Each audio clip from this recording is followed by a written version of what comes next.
Welcome to Sky Story. Saksikan cerita penuh misteri dan keajaiban yang penuh inspirasi dan pastinya. Jangan lupa like, komen, dan subscribe. Selamat menikmati perjalanan di Sky Story. Judul, Gentayangan di Rumah Tua. Di sebuah desa terpencil yang dikelilingi hutan lebat, berdiri sebuah rumah tua yang sudah lama tak berpenghuni. Konon, rumah itu milik seorang dukun wanita bernama Nyai Sarimah.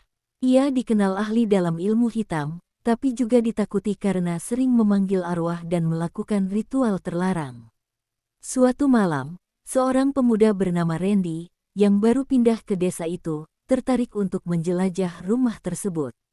Penduduk setempat sudah sering memperingatkannya, jangan ke rumah Nyai Sarimah, ada sosok yang suka gentayangan di sana. Tapi rasa penasaran Randy lebih besar dari rasa takutnya. Ia datang saat malam mulai turun, hanya ditemani senter dan kamera. Langkahnya berderit menyusuri lantai kayu yang lapuk. Di dalam rumah, bau kemenyan masih tercium samar, seolah waktu berhenti sejak kematian Nyai Sarimah. Tiba-tiba senter Randy mati. Dalam gelap, ia mulai mendengar suara langkah pelan. Lalu suara perempuan tertawa pelan, serak dan menggema, "Hehe, ada tamu." Senter menyala kembali, dan ia melihat sosok perempuan berjubah hitam, rambut panjang menjuntai ke lantai, berdiri di ujung lorong. Wajahnya tertutup rambut, tapi bola matanya merah menyala dari sela-selanya. Sosok itu melayang cepat ke arahnya. Randy lari sekuat tenaga, tapi setiap pintu yang ia buka selalu mengarah ke ruangan yang sama, ruang tengah rumah itu, dengan altar ritual di tengahnya.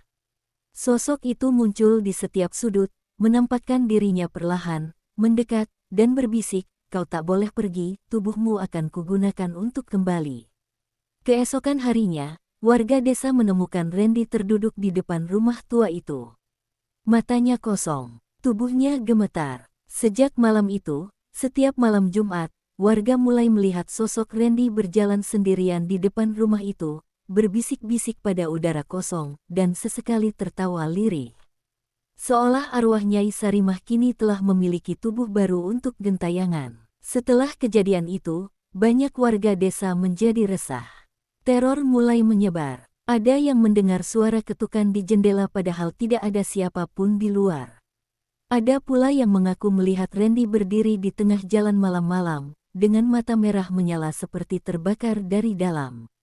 Salah satu warga, Pak Raga, orang tua yang dulunya sempat membantu memakamkan Nyai Sarimah, merasa ini bukan kejadian biasa. Ia datang ke rumah kepala desa membawa sebuah kotak kayu tua yang berisi jimat dan buku catatan kuno milik Nyai Sarimah. "Aku dulu tahu siapa sebenarnya Sarimah," kata Pak Raga.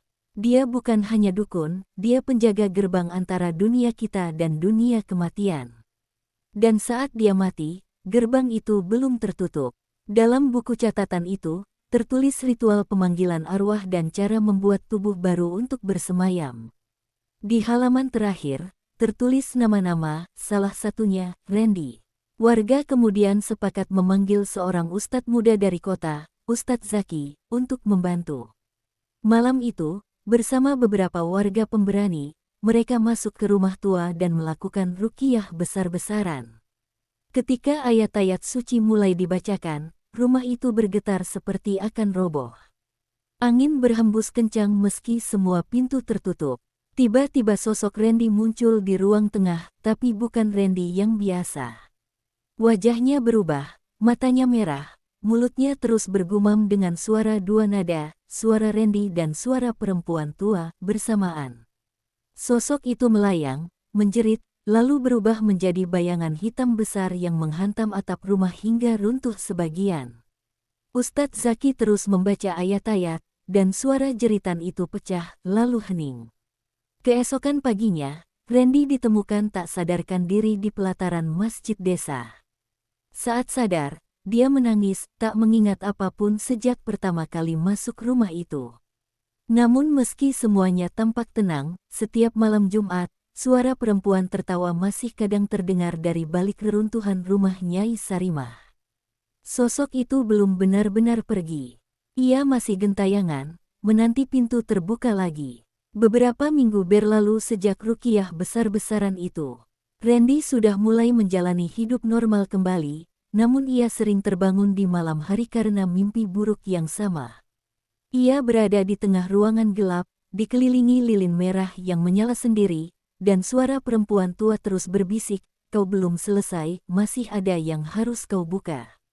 Sementara itu, Ustadz Zaki merasa ada sesuatu yang belum beres. Ia kembali memeriksa buku catatan milik Nyai Sarimah. Di halaman terakhir, yang sebelumnya hanya berisi nama-nama, kini muncul simbol baru yang seperti tergores sendiri dengan darah. "Jangan bakar rumah ini. Gerbang ada di bawahnya." Pak Raga pun akhirnya mengaku bahwa di bawah rumah Nyai Sarimah, ada ruang bawah tanah tersembunyi yang dulunya digunakan untuk memanggil makhluk dari alam lain. Ruang itu ditutup dengan segel yang hanya bisa dibuka jika seseorang masuk ke rumah dengan rasa ingin tahu dan tubuh lemah secara spiritual, seperti Randy. Warga pun mulai curiga. Apakah yang mereka usir kemarin benar-benar Nyai Sarimah, atau justru sesuatu yang lebih jahat yang selama ini dikurung oleh Nyai? Beberapa pemuda desa yang nekat membuka ruang bawah tanah akhirnya menghilang. Yang ditemukan hanya bekas cakaran pada dinding bata dan darah yang mengering. Randy yang tadinya sudah mulai sembuh, kini kembali bertingkah aneh. Ia menggambar lingkaran-lingkaran aneh di lantai rumahnya, berbicara sendiri dengan bahasa yang bukan bahasa manusia, dan tiap malam Jumat, suaranya berubah menjadi berat, tua, dan menyeramkan. Ustadz Zaki akhirnya menyadari. Nyai Sarimah bukan gentayangan karena jahat, dia sebenarnya adalah penahan. Sosok yang benar-benar gentayangan adalah makhluk dari alam lain yang pernah ia panggil dan gagal dikurung. Dan sekarang, makhluk itu telah memiliki wadah barunya, Randy. Tanda hubung tanda hubung tanda hubung. Desa itu kini sepi. Banyak warga yang pindah. Rumah tua Nyai Sarimah tetap berdiri, dan tiap malam Jumat, ada suara langkah dari bawah tanah. Tak ada yang berani mendekat, karena mereka tahu, satu-satunya hal yang menahan makhluk itu keluar, sudah tidak ada lagi. Beberapa tahun berlalu, rumah tua Nyai Sarimah dibiarkan terlantar, ditelan lumut dan akar-akar pohon besar yang tumbuh liar di sekitarnya. Tapi tak ada yang berani menyentuhnya, bahkan sekadar melintasi depan pagar kayunya pun dianggap pamali. Randy, sejak malam terakhir kerasukan, menghilang tanpa jejak. Sebagian bilang ia pergi ke kota. Sebagian lagi percaya, dia masih ada di bawah rumah itu.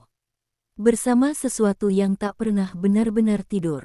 Malam Jumat terakhir, seorang pemburu dari luar desa yang tak tahu kisahnya, memutuskan untuk berteduh di rumah itu karena hujan deras. Esok paginya, penduduk desa menemukannya, berdiri menghadap tembok, tubuhnya gemetar, matanya terbuka lebar, dan tangannya menggenggam sesuatu. Gambar wajah Nyai Sarimah digambar dengan darah. Di dinding rumah itu, tertulis kalimat dengan tulisan terbalik. 1 pintu sudah terbuka, tinggal 2 lagi. Tamat. Terima kasih sudah mengikuti kisah ini sampai akhir. Jika kamu ingin cerita serupa dengan suasana horor yang beda, psikologis, supranatural, atau kisah lokal lain, jangan lupa subscribe, like dan komen. Tunggu cerita selanjutnya.